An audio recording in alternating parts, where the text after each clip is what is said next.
we discuss all things of Earth and outer space, where we divine to pass the time, and no one can put us down or in our place.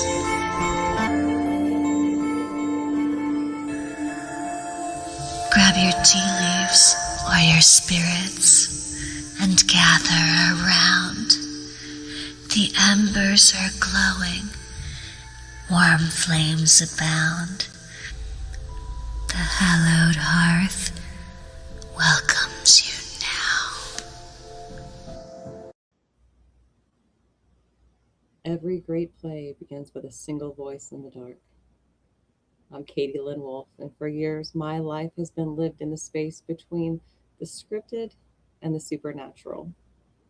But magic, much like the theater, is rarely a solo performance. The strongest energy is woven when different paths cross and different voices harmonize. To truly explore the heights of the craft and the depth of the spirit, I'm joined by two other practitioners at this table. We're three different witches with three different ways of seeing the unseen, and together we're peeling back the veil. Joining us and bringing a perspective from the front lines of the unknown, someone who walks into the places most people run from to find the truth behind the veil. Please welcome our resident paranormal investigator, Rachel Ravensvale. Hi, Rach. Hey, how are you? Look at your cute little shirt. I just love it. You have to have the aliens and the Bigfoot on the same table, roasting some s'mores. And rounding out our triad with an energy that bridges the gap between folklore and the physical, a creator who breathes life into the things that go bump in the night through her incredible line of cryptid companions, we have Haley Hansen. Hello, hello. Oh, and my matching shirt too. They're swimming with the love. I know, we were on the same wavelength. I know, I went looking. I was like, I have nothing. Oh, we'll get you hooked up with something. Oh, I know. I'm not worried. Oh, so we have a lot to talk about tonight. So I am just going to jump in and we'll pull our card and we will get going because I can't wait. Yes, we have a very special guest and I'm so excited for our conversations tonight. Yes. So we'll give it a little love, and when one of you feels moved, just shout it out. Now. Ooh. We have the Knight of Swords. Interesting. And it says, be ambitious.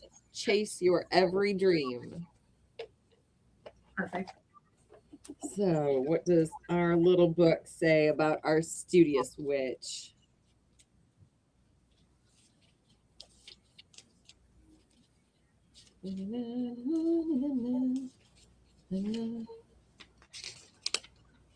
Okay, the Knight of Swords. The knight types away on her phone with purpose. But what is it that she's writing? Her latest book blog, of course. I was up all night reading this one, and oh my unicorns, do I have some things to say. She goes. She doesn't care if one person or 100,000 people read it. She just wants to be heard by someone, anyone. In some readings, you'll find that this card can represent a determined teenager or a young adult. And others, you'll find that it can represent any person, regardless of their age, who has a head full of dreams and refuses to let anything get in the way of achieving them, which is great, so long as they don't get so caught up in these dreams that they lose sight of reality.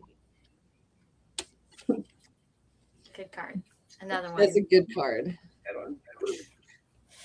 Yep, another good one. You seem to be like right on the money. Yeah, just whatever we need that week or we're doing. It's just right there. I love it. Synchronicity.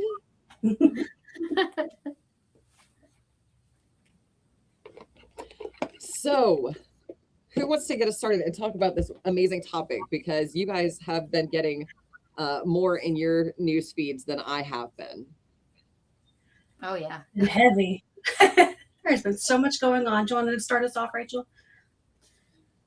Well, I mean, I guess it's all started. I mean, hearing about the news of David passing, which I think is like hugely, like I think just like weighing on the whole UFO community, because he was a big name essentially in this realm of like ancient aliens and the theories behind that. And I think there's so much like still unknown about his passing, or even there's some things out there that are saying we don't even know if he's gone. Like I'm like, what is happening?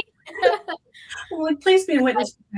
Released like the video footage that was caught by the police cams, and because they're trying to say he killed himself. So the premise of this episode that we're coming up with today is essentially that throughout the last several months and even several years, there's been more and more and more mysterious deaths, disappearances, and just utter tragedies happening to people in connection with researching into UFOs, into disclosure, into anyone that's trying to bridge the gap between human and ET, or in a lot of cases that are presented that are supposed to be speaking to Congress and happen to go missing inexplicably beforehand. And it's awful. It's really awful. And I think with David Wilcox's passing, people are saying this doesn't feel like coincidence anymore. There's too many deaths. In the past couple months, we lost Eric Von Daniken, Nick Pope, and now David. So it's a and I think looking back into this community, and to be keeping up to date, and to have such pillars of the community just taken from us too soon. So we have a special guest tonight, a good dear friend of mine, a wonderful intellectual being, just wonderful person all around, Rupert Guy, who runs the Alien Contact page and has a brilliant, extensive scientific background that I'm sure he would love to tell us about. But I could not think of anyone better to discuss this topic with, because first of all, we want to keep you safe. Well, thank you. I appreciate that. Absolutely. Yes, thank you so much for having me on your show. Well, I can start off by letting you know, I don't know everybody well who is on the list of people who have disappeared or died in various different ways. I suspect that some of these people have died in ways that are not suspicious, but overall, there is a very concerning trend. And that is that people with significant knowledge of non-human entities, of UFOs, of reverse engineered alien tech, have been disappearing and dying. And the most one of the most notable ones, perhaps, is the case of Neil McCasland, who was an Air Force general, major general. I'm not very good with ranks, but he was very high up in the Air Force and had a very close, intimate knowledge of reverse engineering projects. And he, a month or two ago, left his home without his phone, without his glasses, and he usually goes out jogging in a certain area in Albuquerque, and he went out and didn't come back. And there's been people searching for him. There's been big searches going on for him because the knowledge that he had was very significant. And he has been, in the last few years, involved in planning potentially for some kind of a disclosure. And the fact that he has gone missing is very concerning. But there is an obvious conclusion that we could make. And again, I don't make this as something, I don't pretend to know this to be true. Nice hat. Or the tinfoil hat if we need to. Yeah. See, I had an alien hat lying around here somewhere. I'll grab it in a minute. But if there are people or groups in the industrial military complex who do not want disclosure to happen, then it is a theory that they have removed certain military personnel, certain scientists that were working on anti-gravity projects, things like this. They have removed them so that they are not able to contribute their knowledge to the disclosure. Which is horrible. It's absolutely atrocious. And just the fact that the political climate right now is so heated and so negative, especially on the topics of non-human entities that we see coming out of the highest offices in the United States, just spreading misinformation and trying to cause panic. And in between then we have the disappearances and everything else adding to that. And it's just stressful.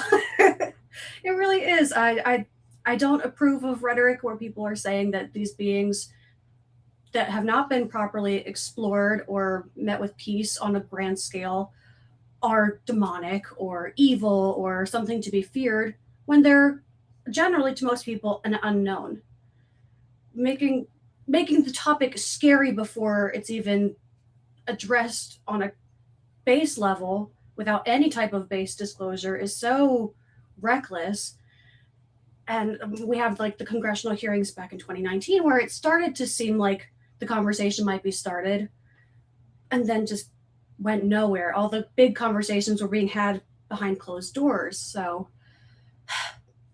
in an ideal world, how would you see disclosure happening, Rupert?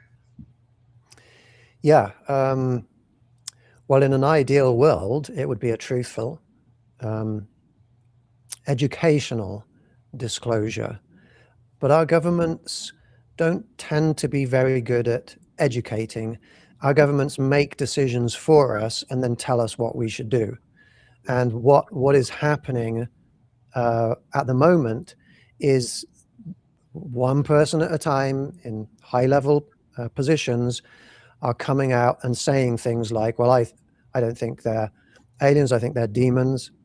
There is, one of the most laughable stories that was pushed recently is that the darker demonic alien beings are working with the Chinese and the Russians, and the good guys who they're labeling as Anunnaki are working with the Americans, and they're turning it into a sort of a geopolitical interspecies war, a justification to really plow into more wars, to go to war with the Russians and the Chinese and the non-human entities. And the result of that, of course, will be that we will put all of our faith and money into the people who are saying, we're the ones that are going to save you. We need your money so that we can go to war with everyone. It's just a very dark situation that we're going into. So what would be ideal is if we had an honest disclosure about the true nature of these beings. And Haley, you and I, we know many of these beings, and we know factually that they're not dark and demonic. That's an ancient label from the past that we need to let go of, and that these are very wise, advanced beings that we have befriended, and humanity could befriend for everyone's benefit. Now, this honest disclosure is not going to happen from humans, I don't think. It's not going in that direction. So what I am actually working on is I am liaising with different non-human entities to try to coordinate with them a non-human disclosure that is honest. That's my hope.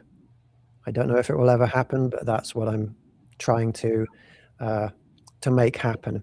And sorry to keep talking, but if that were to happen, I want to say to the industrial military complex, hey, listen, this would be a good thing for you, because then people would be drawn to, well, there's our source of truth, there's our source of information, and it will take the pressure off the industrial military complex. It'll take the pressure off them to reveal all of the terrible things they've done in the past, and they'll then be able to contribute to the conversation in a positive way. So I think it could be a win-win situation for everybody if we made that happen. Yeah. So do you think that if disclosure were to happen tomorrow, what do you think would, shock or scare people about, these extraterrestrial beings? Well, it would be framed in a religious context. It would be framed as some of them are angelic, some of them are demonic. That is really scary, because we have been conditioned to really see angels and demons in a black and white way, and it will fully justify in most people's minds going to war with them and attacking them. So that is extremely scary. The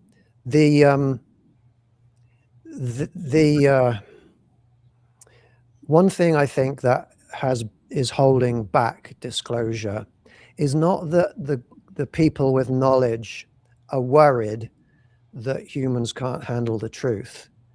They're worried that the truth will negatively impact their faith, their beliefs.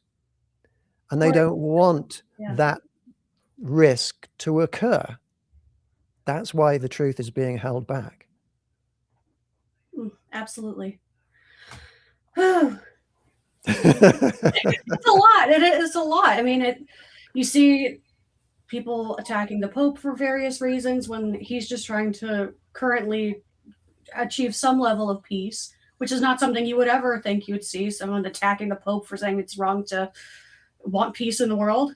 And the same people are now trying to tell you how to live your life religiously and not really based off of anything other than picking and choosing. A concern of mine, obviously, is, like you said, with the angels versus demons. It's basically how humanity's pitted us against each other since the beginning of time. You don't look the way I want you to look, so I'm going to take what you have that I want, or hurt you, or make you the bad guy for external reasons without actually getting to know these beings.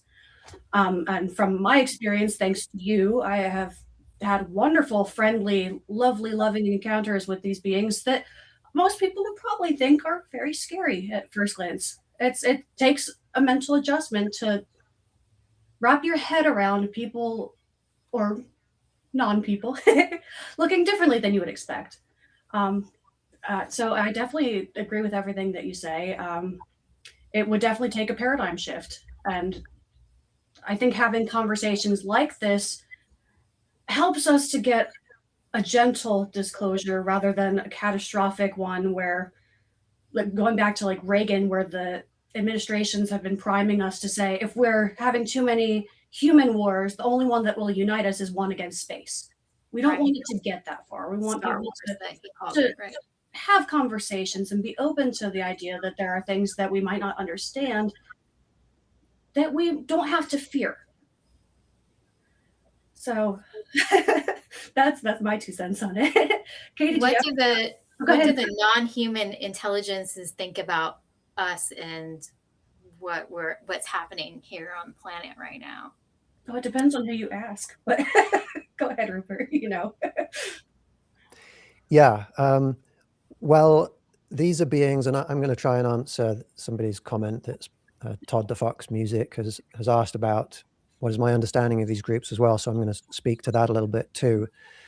These non-human entities have existed on this planet for, as far as we know, tens of thousands of years, but very likely a lot longer. They live here. They live on the planet. This is their home. They live on it, under it, above it, around it.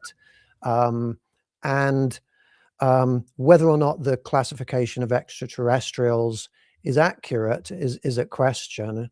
I think beings can be extraterrestrial in terms of they can travel in a similar way that we travel internationally. They can be transdimensional. They could be from Earth originally. Some of them, their consciousnesses. It's possible that in the past, life forms evolved who then became these beings. They went transdimensional, and we lost sight of them. It could be that is true. It could be that there is travel through time also. Could be that all of these things are true. But these beings have, we know, lived physically around this planet for tens of thousands of years at least. And we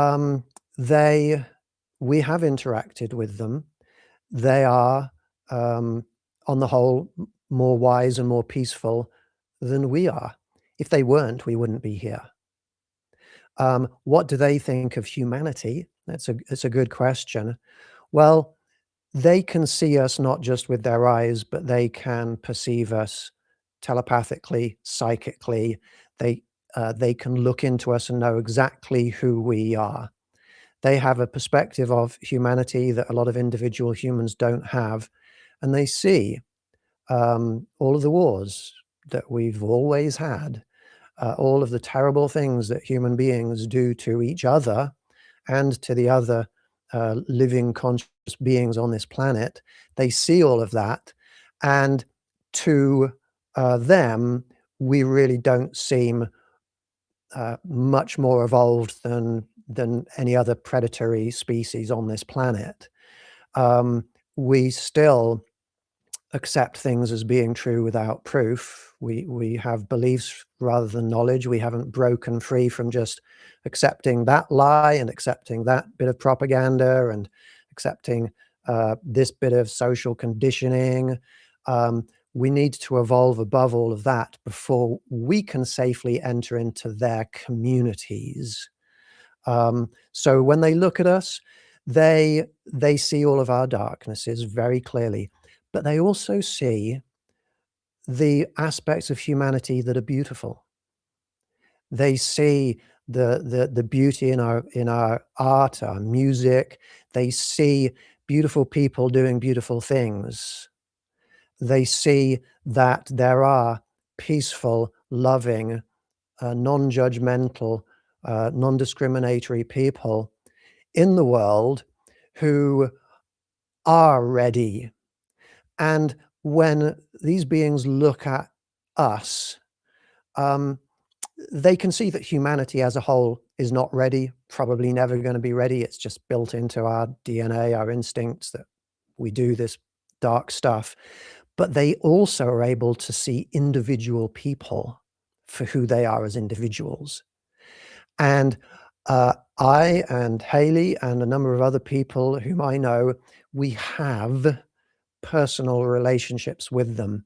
They will come in and be friends with people who are friendly enough. And so that is how they view us.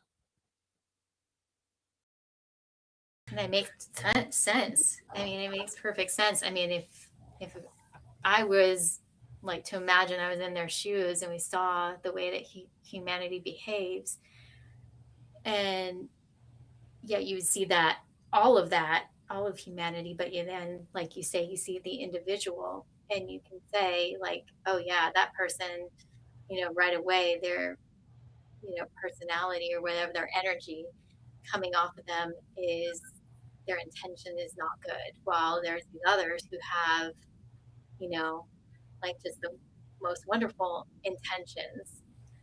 And so, yeah, I can see from that perspective where they would be coming from. And I would say, based off of the experiences that I've had in the alien contact group, that it depends on the impact that humans have directly on some species, as well as to how open they are to receiving communication from us. There are certain beings, especially the ones that are more terrestrial, that are like, you guys are messing up my planet. I live here too. So they always are kind, but they are sometimes more hesitant than others to start conversations. And that's totally fair. It's the relationship that we've developed with beings that we don't even know about, just because of the way that we maintain this earth that we were given. So I do think it says something that with every species that we have contacted, there is kindness, there is open conversation, and willingness to see things from each other's perspectives and to offer help and healing and friendship, because it's arguable that we don't always deserve that. I think it's nice that on an individual basis they can see that we are trying. There are good people that want everyone to have clean water, a nice place to live, people that love them, and to be accepted for who you are, even though some of the larger entities, I guess you could say, that represent humanity are not always the best or even decent. So I think it's good that some exposure is happening here from people that we love and trust, and that hopefully this movement can grow more, so there's more understanding and a more, what's the word? A safer environment for these conversations to have on a larger scale. I think that Rupert's definitely doing an excellent job getting us there, even when there is some hesitancy, doing it in the most delicate manner possible to try to further these conversations. And hopefully, by asking these questions and seeing what we can do to start peaceful relationships with beings other than ourselves, we won't have to lose more people that are trying to do the right thing, because it'll just be out there. That's my hope, at least. I hope it doesn't go in a messy manner. But I think doing the small steps, every person can make it a better planet for us to communicate with each other if we work on ourselves and work on our own habits to take care of each other and ourselves better. Now, Katie, I'm sure a lot of this is very foreign to you. Do you have any questions? Because she's not a resident alien girl like some of us other people. She is not. But that's why I thought tonight was perfect, because it's just been little blips on mine, just simply because of all of the groups that we're all in together now. Yeah, we're inundating your social media, I'm sure. Yeah, the algorithm is like, I don't know what's happening right now, but okay. The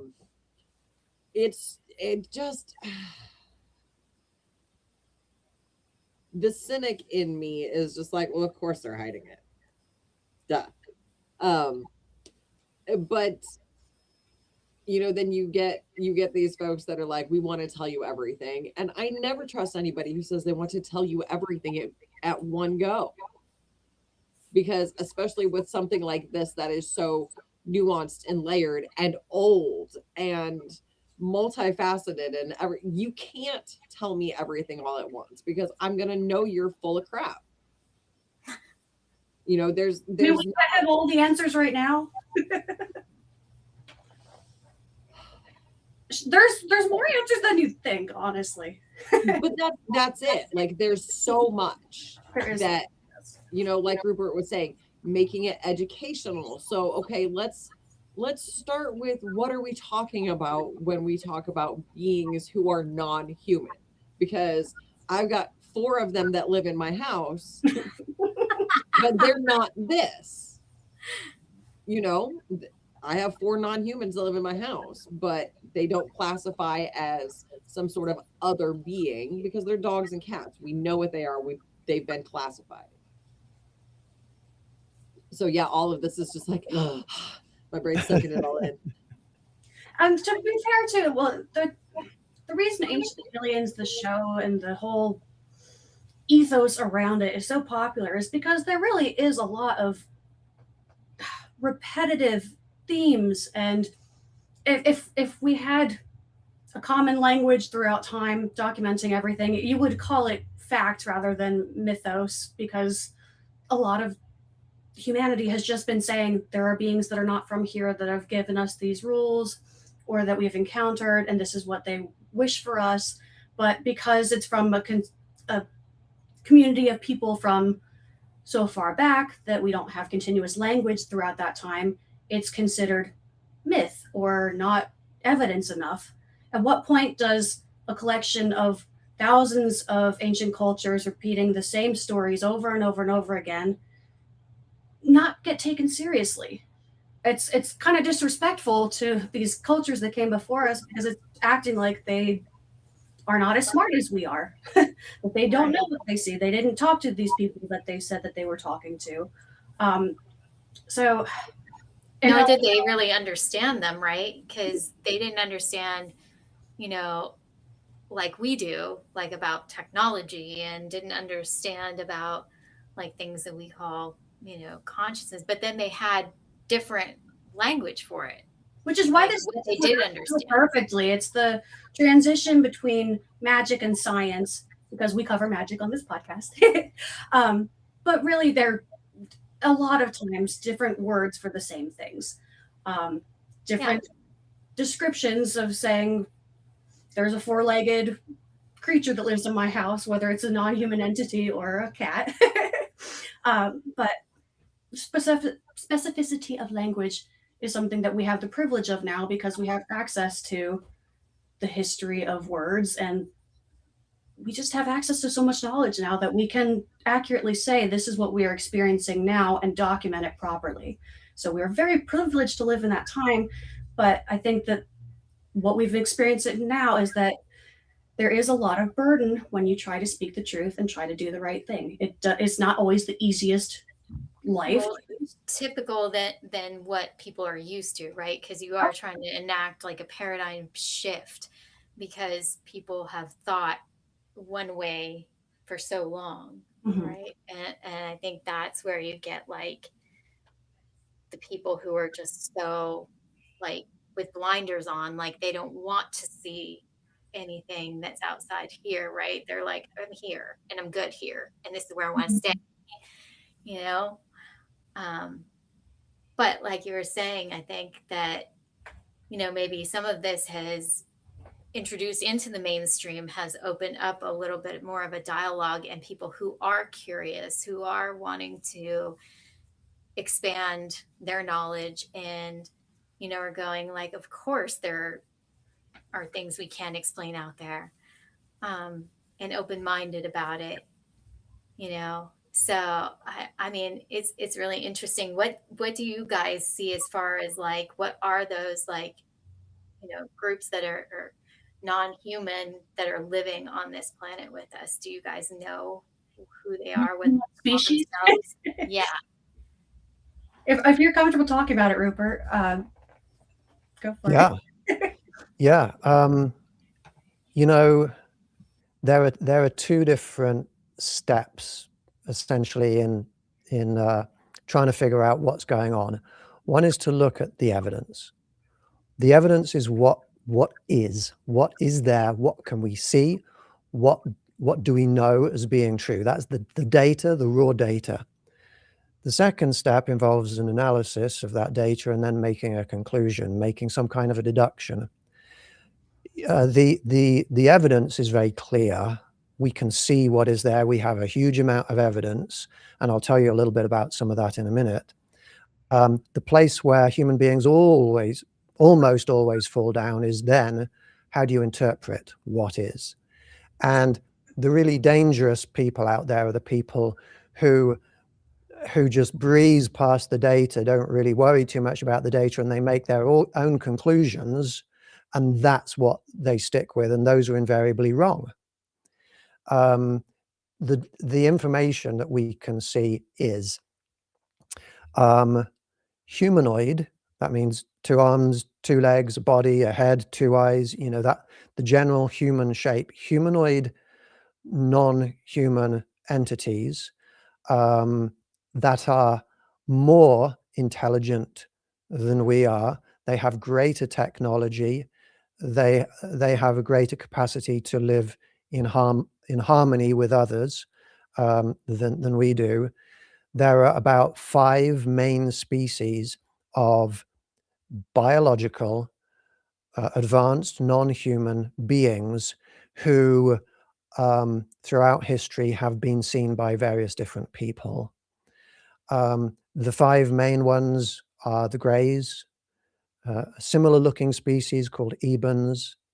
There are beings that look like tall, pale-skinned, pale-haired, Scandinavian, Nordic beings. We call them the Nordic beings. Some of them are known as the tall whites. Then we have insectoids like the mantis beings that are kind of upright and humanoid, but insect-like. And what's the last one that I'm missing there? Is it reptilian? There you go. Reptilians who look like big, strong, muscular humanoid beings, but reptiles. Those are the 5 main biological species. There are a number of other species that people talk about, but they can appear humanoid, but we don't have the physical contact with them that we do with those 5 main groups.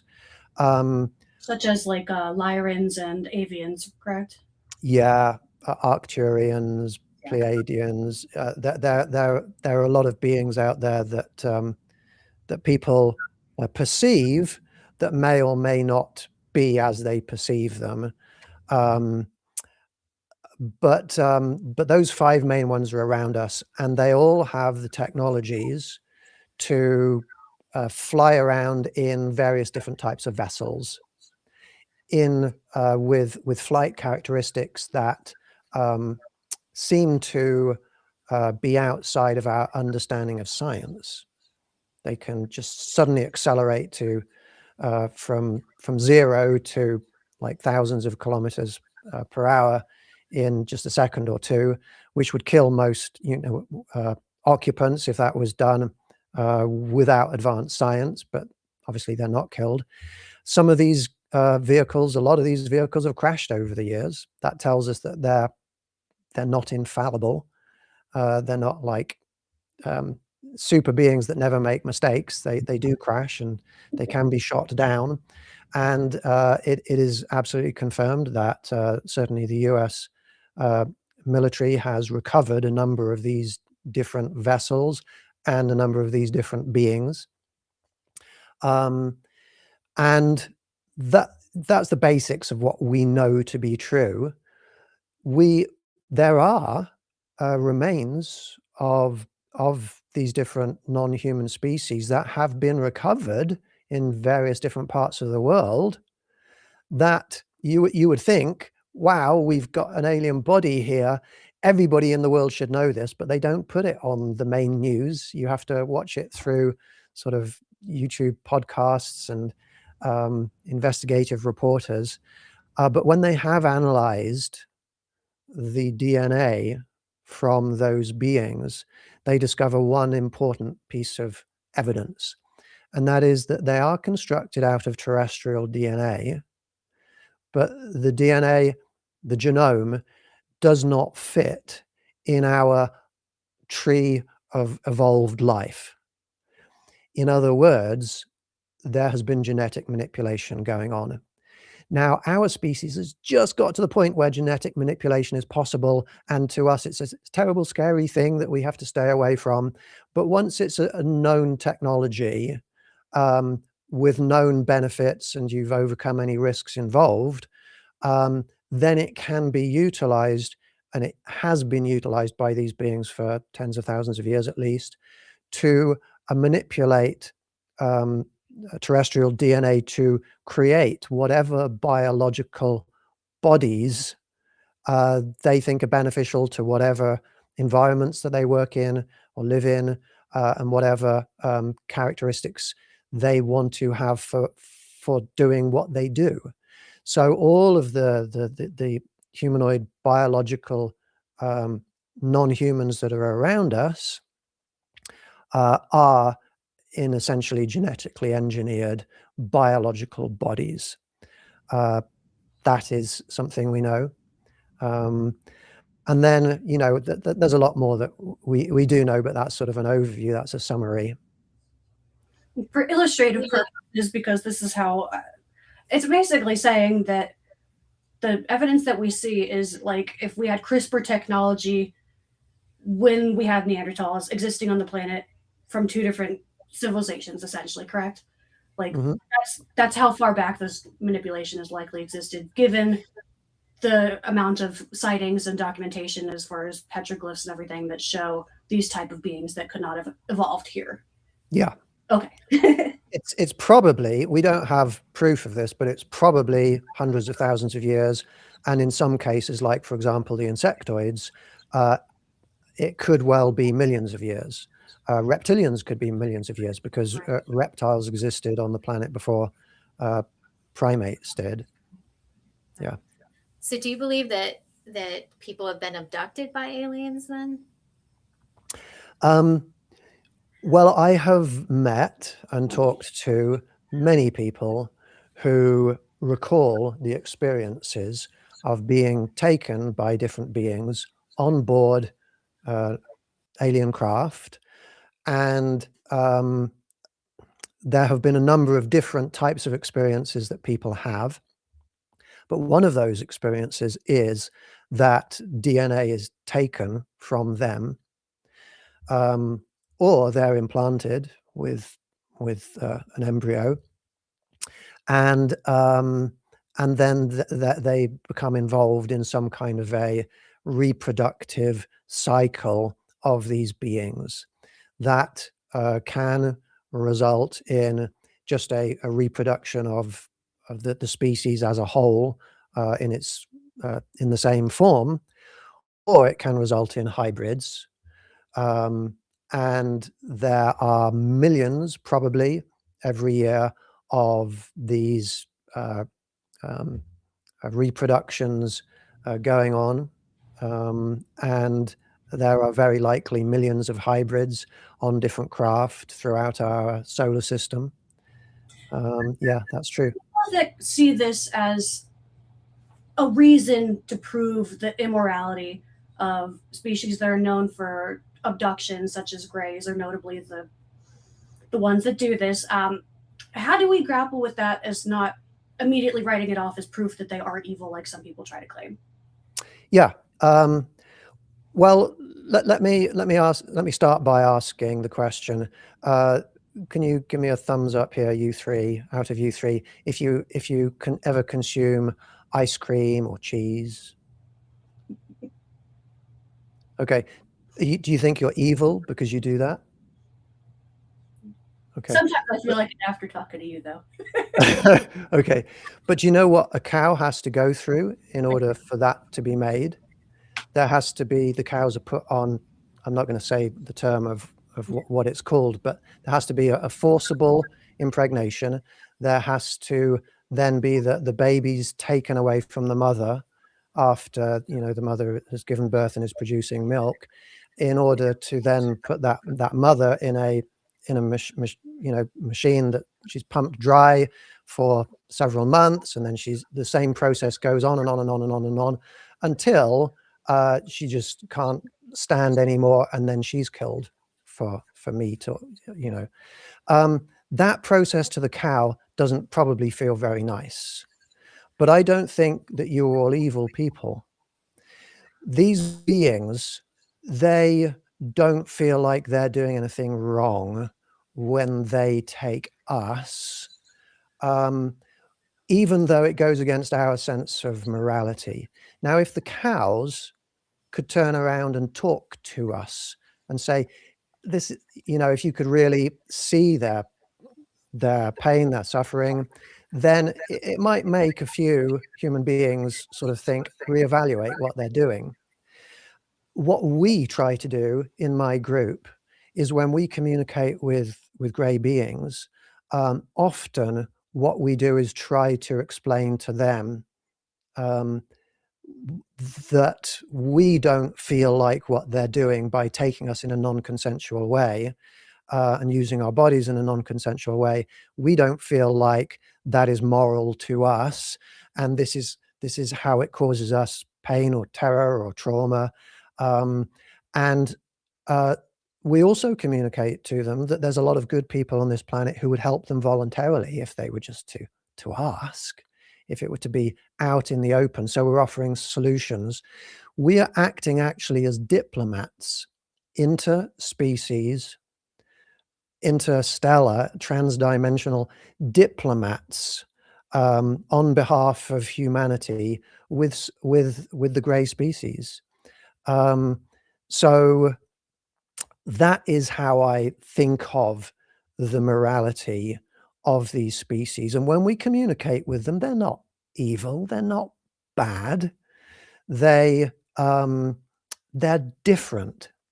They're so different that in order for understanding and true understanding and true peace to occur, we need to be able to share perspectives in a constructive way. Absolutely. Yep. Well, I know too that, like, for example, like Whitley Strieber, who, famous for, Communion, the book, and he talks even now. I mean, he talks that he talks to them every night. Every night, I think it's at like roughly 3 a.m. He gets up and he communes with them. And he said that if he were to go back, he would not change anything of his abduction, that he would still do it the same way, because he said he's getting like downloads of information and everything they're communicating to him. So yeah, I think that we're just, like you said, we just can't grapple or wrap our minds around like how vastly different they are from us. But that doesn't mean that we write them off just because they are. And that's a very good point that you just made there, Rachel. And when I talk to people who have been taken by these beings, many of whom have hybrid children with them, most of these people would not give up this relationship, would not give up these experiences if they could. Most of them are excited to be involved in something bigger, perhaps, or different. Okay, so I have a question, because I can't quite get the logistics of this working out in my brain. So when there are these relationships which result in hybrid children,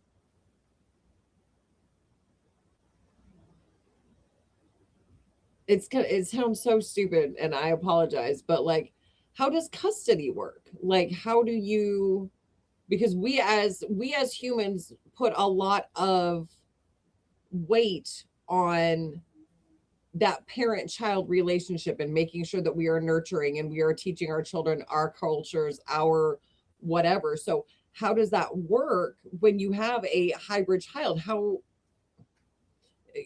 you know what I'm saying? Like, is it more a collective that decides where this child resides, where this child lives, or is there some sort of co-parenting? Well, I think if you look at the history of abductions like this, the biggest thing is that most people are left in a state where they're not really sure that it's happened due to sleep paralysis or missing time or X, Y, and Z, which is probably a built-in feature so that people don't have to necessarily grapple with the fact that they have children out there that they cannot see.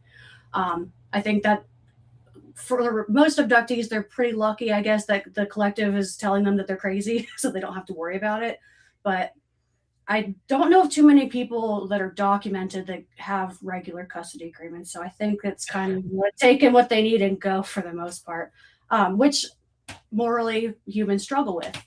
But again, it's very similar to the analogy that Rupert posed about livestock.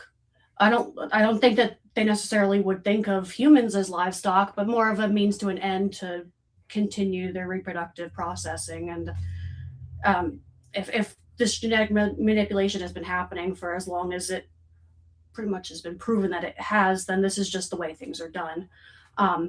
So hopefully for abductees moving forward and in a disclosure type situation, maybe that can change where there are more face-to-face meetings, because there's not as much of a stigma. There's not a safety issue. I think some people would be terrified if they met a being that they didn't think they had a part in making that was all of a sudden theirs, especially if they're being told it's a demon or whatever. So the narrative has to change for that to actually be a safe situation for most people, I think. But again, that's why it's a great question to ask. But I definitely think from people like Whitley, just the whole situation, when they hear this happening for the first time, when they're grappling with the situation and coming to terms with that's actually been done to them, fear is the first thing, and then a lot of denial. So maybe the further we get into disclosure, there might be some cool custody meetups happening. Another one I think I mentioned before was Geraldine Orozco. Oh, yeah. Heard of her, but yeah, she does so much with her whole website and putting out there her experiences and even doing artwork and everything. But she definitely has had, children, by the graves, and abduction and that kind of thing. But again, she is one who is very similar to Whitley, that she, really wouldn't change a lot of that experience. She's come to know, I think that she's come to have, more encounters where she's allowed to meet the child and, as it's grown. And I think that helps. I think sort of that fulfilling that hole or that piece that you feel like as a human that you need to have with something that's half yours. And I think what Rupert posed to is a very interesting concept that most people would never have considered on their own, of people collaborating in donating genetic material.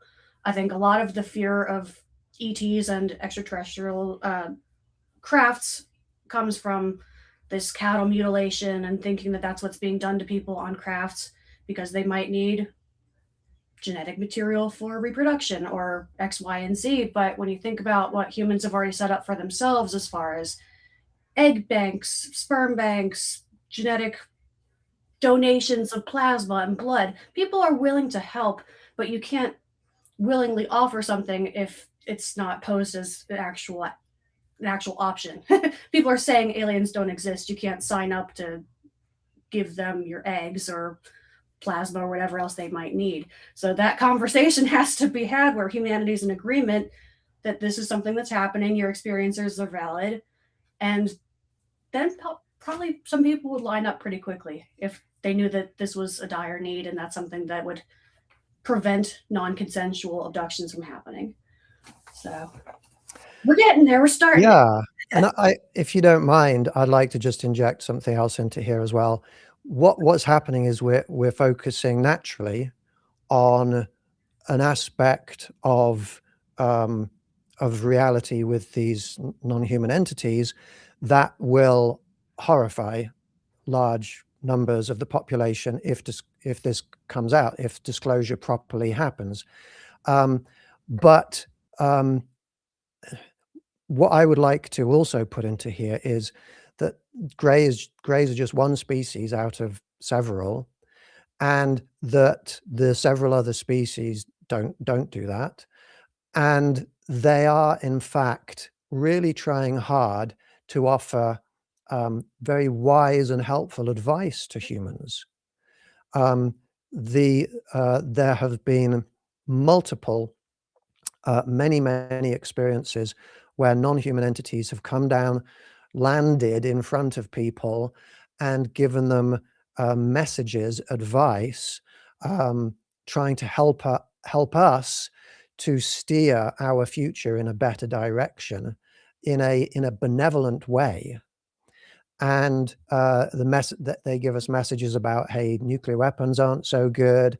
Hey, maybe, this we're going to show you a vision of the future. This is what's going to happen if you don't take better care of your environment. And just simple messages like maybe just be nice to each other. There's not just one species of alien. There's several different species who are common to Earth, and then probably a lot of other species that have access to Earth. And almost all of them are good and wise and benevolent, don't do the abduction thing, and are trying to guide us in what many people would be considered to be a very spiritual and very moral direction. Absolutely. And much like there are people on Earth who are doctors, there are some beings that we have contacted that specifically want to heal people. That is what they love to do when they make contact. And that wasn't something I was ever aware of before I met you in your group. I guess just real quick, can you explain the general alien contact process, I guess, for people who have never dabbled in this so that they might be able to make some friends? Yeah. So, I don't recommend just sitting down and trying it and, without a group like ours, for example.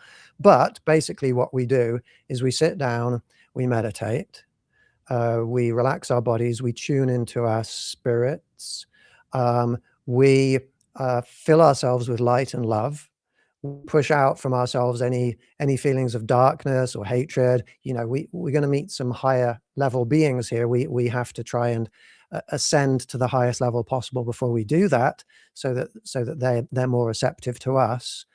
And then we have the ability to essentially astrally project to anywhere in time and space, and we astrally project to them, and we metaphorically knock on their doors and say, hey, we're here, would you be open to a conversation? And then we can remotely view them, we can see them psychically, we can visualize them. Haley does amazing drawings of these beings when she sees them.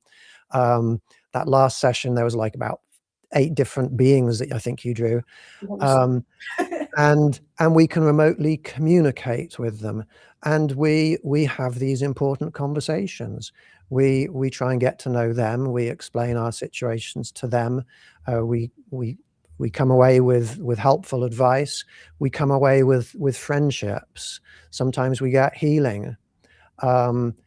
Sometimes we get enhancements, sort of enhancing our psychic abilities. So there's a lot of really positive that can come out of these connections with these beings.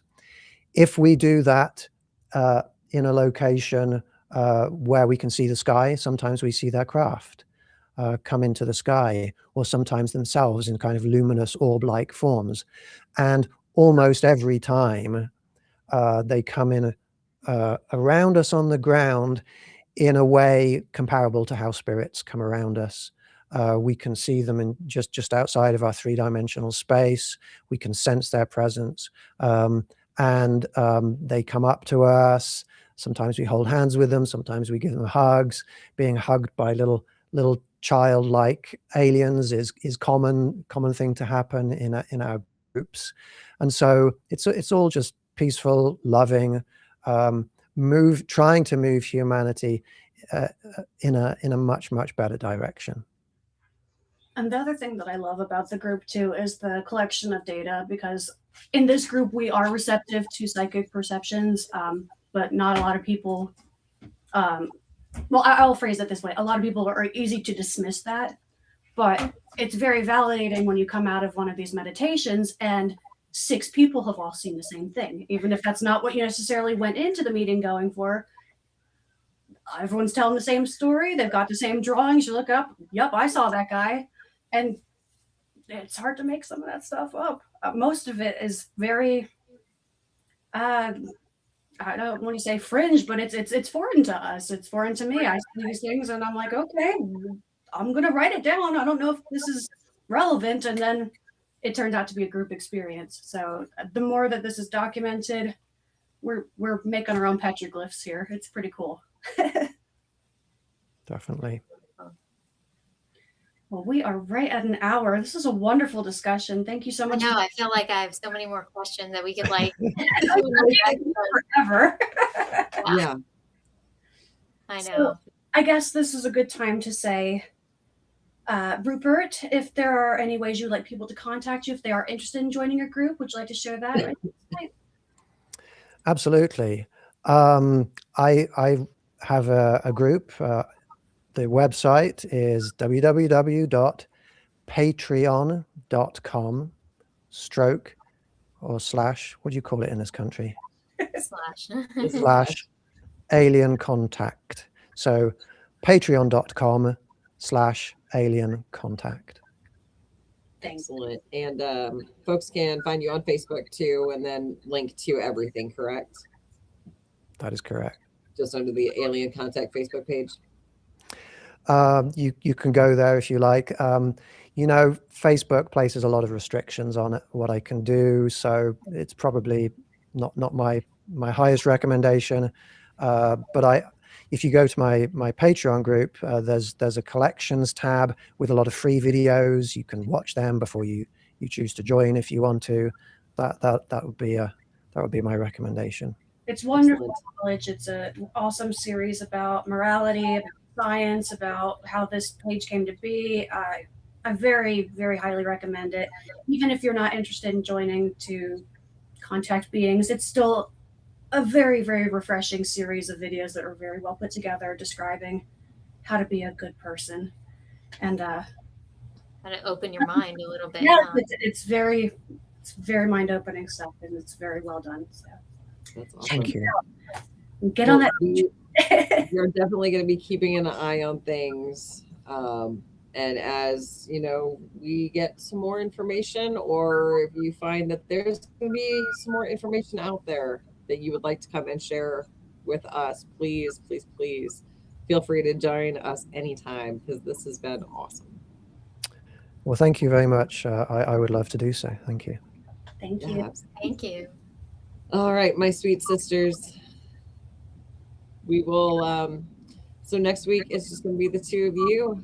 I'll be back in May, but we are going to keep going with cryptids next week. And yeah, if you guys have suggestions for things that you would like to hear us talk about, or things that we kind of touched on briefly and you want us to dive a little deeper, please reach out to us. You can do it in the comments here. You can reach out to us on any of the social medias. But yeah, we're doing this every week, and it's kind of awesome. And I am so grateful to be doing this with the both of you. So thank you so much, everybody. And we'll see you next week. Much love. Bye. Guys. Bye.